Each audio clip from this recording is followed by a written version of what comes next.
অতিরিক্ত 6 তাকবীরের সাথে ঈদের জামাত আদায়ের নিয়মটা মনে আছে তো? অতিরিক্ত তাকবীরের সাথে ঈদের জামাত আদায়ের নিয়ম যদি মনে না থাকে কিংবা আপনার মনে যদি কোনো সন্দেহ থাকে তাহলে এই ভিডিও আপনার জন্য। ঈদের নামাজ 2 রাকাত, যা মূলত ওয়াজিব। এতে আজান কিংবা ইকামত নেই।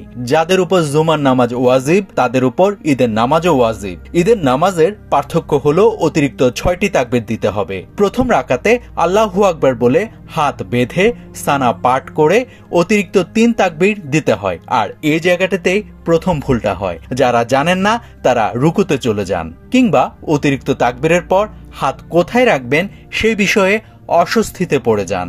আসলে এরপর 2 বার ইমাম যখন আল্লাহু আকবার বলে তাকবীর দিবেন তখন হাত ছেড়ে দিতে হয় এবং তৃতীয়বার ইমাম আল্লাহু আকবার বললে হাত বেঁধে নিতে হয়।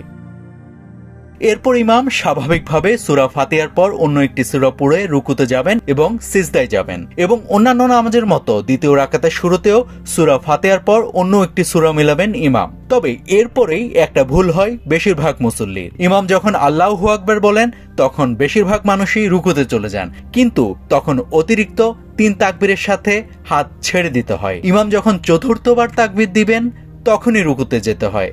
এরপরের নিয়ম আবার অন্যান্য নামাজের মতোই, তবে ঈদের জামাতে খুতবা শুরু হয় ইমাম সালাম ফেরানোর পর। আসসালামু আলাইকুম ওয়া রাহমাতুল্লাহ। নাভিদ হাসান, সোনালী নিউজ।